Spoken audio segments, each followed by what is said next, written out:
Friends. So guys welcome to my YouTube channel VS medico classes. So guys आज का जो topic है वो काफ़ी ज़्यादा इंटरेस्टिंग है, तो मैंने इसको आसान करने के लिए पीपीटी की हेल्प ली है बेसिकली। सो गाइज आज हम डिस्कस करेंगे basically upper motor neuron legion and lower motor neuron lesion. Okay friend, तो इसको समझने के लिए सबसे पहले हमको अपर मोटर न्यूरॉन के बारे में समझना पड़ेगा और लोअर मोटर न्यूरॉन के बारे में समझना पड़ेगा। और गाइज उसके बाद हम समझेंगे लीजन मीन्स जो अपर मोटर न्यूरॉन में लीजन होता है और लोअर मोटर न्यूरॉन में जो लीजन होता है। ओके फ्रेंड्स, सो आइए वीडियो को स्टार्ट करते हैं। सो गाइस यहाँ पर मैंने अपर मोटर न्यूरॉन के बारे में लिखा हुआ है, बेसिकली नोट किया हुआ है। सो यहाँ बेसिकली अपर मोटर न्यूरॉन का मीनिंग क्या होता है, आप यहाँ पर देख रहे हो कि ये ब्रेन है इस तरीके से, और ब्रेन में से ये एक न्यूरॉन नीचे की तरफ आ रहा है। ओके फ्रेंड्स, फिर मिड ब्रेन होता है मीन्स मिड ब्रेन है, फिर पोन्स आता है, अपर मेडुला, लोअर मेडुला, और फाइनली नीचे आपका स्पाइनल कॉर्ड आ जाता है। ओके फ्रेंड्स, सो यहाँ पर अपर मोटर न्यूरॉन हम किसे कहेंगे मीन्स आइए इसको पढ़ते हैं पहले।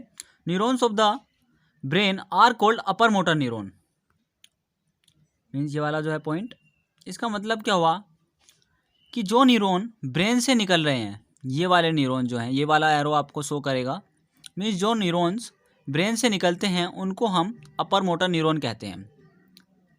दे regulate the lower motor neuron. Simple सी बात है कि जो न्यूरॉन्स हमारे ब्रेन से निकलते हैं वो लोअर मोटर न्यूरॉन को रेगुलेट करते हैं। ओके फ्रेंड्स, गाइज अब देखते हैं लोअर मोटर न्यूरॉन। सो यहाँ पर एक और ये एरो फिर से आया है, देखो। सो आइए सबसे पहले इसको पढ़ते हैं। Spinal and cranial motor neuron are called lower motor neuron. इसका मतलब क्या हुआ कि जो स्पाइनल कॉर्ड है हमारा, स्पाइनल कॉर्ड से जो न्यूरॉन निकलते हैं और जो मसल को सप्लाई करते हैं वो होते हैं हमारे lower motor neuron. Okay friends, जैसे कि आपको इस एरो में दिख रहा होगा। And the second point is the directly innervate the muscle. और ये क्या करते हैं, डायरेक्टली मसल को इनर्वेट करते हैं। सो गाइज ये हमारा lower motor neuron and upper motor neuron clear हुआ। गाइज अब हम डिस्कस करेंगे अपर motor neuron legion and lower motor neuron legion. So guys यहाँ पर मैंने बेसिकली इसको कंपैरिजन के लिए रखा हुआ है। सो यहाँ पर देखेंगे it is due to lesion of upper motor neuron means जब अपर मोटर के अंदर अपर मोटर न्यूरॉन में जो लीजन होता है उसको कहते हैं अपर मोटर न्यूरॉन लीजन। इधर साइड देखिए, it is due to lesion of the lower motor neuron means जब लोअर मोटर न्यूरॉन में लीजन होता है तो इसको कहते हैं lower motor neuron lesion. Okay friends, the second point is it involves a group of muscles. Guys इसमें क्या होता है कि जो मसल पैरालाइज होता है बेसिकली वो ग्रुप में होती हैं, जैसे कि फ्लेक्सर, एक्सटेंसर, इस तरीके से जो मसल्स होंगी वो ग्रुप में पैरालाइज होंगी। इट यूजुअली सिंगल और इंडिविजुअल मसल अफेक्टेड। गाइज ये ऐसा क्यों हो रहा है, देखो मैं आपको इमेज में दिखाता हूँ। गाइज अगर देखो अपर मोटर न्यूरॉन के अंदर डिफेक्ट आएगा या उसके अंदर लीजन होगा तो क्या होगा, क्योंकि अपर मोटर न्यूरॉन जो है वो सारी मसल्स को सप्लाई कर रही है ना, तो क्या होगा ग्रुप में मसल पैरालाइज होंगी। लेकिन जो लोअर मोटर न्यूरॉन है वो एक सिंगल मसल को सप्लाई कर रही है, तो क्या होगा जब सिंगल मसल को सप्लाई कर रही है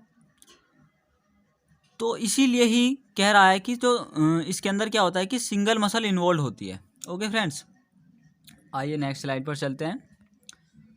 अब हम डिस्कस करेंगे अपर मोटर न्यूरॉन लीजन और लोअर मोटर न्यूरॉन लीजन में क्या क्या चेंजेस आते हैं, मीन जो मसल होती है उसके अंदर क्या क्या चेंजेस आते हैं। So guys the first point is spastic paralysis. जो अपर मोटर न्यूरॉन लीजन होता है उसके अंदर स्पास्टिक पैरालाइसिस होता है, और जो लोअर मोटर न्यूरॉन लीजन होता है इसके अंदर फ्लैसिड पैरालाइसिस होता है। Okay friends, muscle become hypertonic. इसके अंदर क्या होता है कि जो मसल की टोन है वो काफ़ी ज़्यादा हाई हो जाती है, इसके अंदर मसल की टोन बहुत कम हो जाती है। Okay friends, hyper reflexia mean जो रिफ्लेक्स होते हैं, जो डीप टेंडन रिफ्लेक्स होता है इसके अंदर वो ज़्यादा आता है, इधर कोई भी रिफ्लेक्स नहीं आता। And the Babinski sign is positive and here the Babinski sign is negative. आइए फ्रेंड्स अब बेबेंस्की साइन को समझते हैं।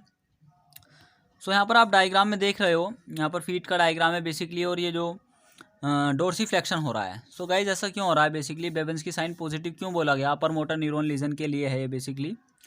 गाइज आप यहाँ पर देखोगे, यहाँ पर एक शार्प चीज़ से स्ट्रोक दिया जा रहा है मीन्स जो आउटर एज होता है सोल का, वहाँ से लेकर के और मेटाटार्सल को क्रॉस करते हुए इसको मीडियल साइड में लाते हैं, तो क्या होता है, सडनली डोर्सीफ्लेक्शन होता है। इसको हम कहते हैं फैनिंग आउट भी कह सकते हैं हम इसको। तो डोर्सीफ्लेक्शन यदि हो रहा है तो इसका मतलब अपर मोटर न्यूरॉन लीजन है, और इस साइन को हम कहते हैं बेबेंस्की साइन। यदि ये अपर मोटर न्यूरॉन लीजन में आपका डोर्सीफ्लेक्शन हो तो इसको कहते हैं हम positive Babinski sign. Okay friends, guys अब यहाँ पर देखिए आप, Babinski sign for lower motor neuron lesion. ये लोअर मोटर न्यूरॉन लीजन में बेसिकली इंडिकेट कर रहा है, लेकिन ये नॉर्मल भी होता है, आप नॉर्मल भी चेक करोगे तो होगा। ओके फ्रेंड्स, सो आप अब यहाँ पर देखिए कि यहाँ पर क्या हो रहा है, प्लांटर फ्लेक्शन हो रहा है। मीन्स जैसे हमने स्ट्रोक दिया आउटर एज से मेटाटार्सल की तरफ हम आए, तो क्या हुआ, प्लांटर फ्लेक्शन हुआ। तो इसका मतलब नॉर्मल है या फिर लोअर मोटर न्यूरॉन लीजन है। ओके फ्रेंड्स, सो गाइज आज की वीडियो में सिर्फ इतना ही। Thank you so much.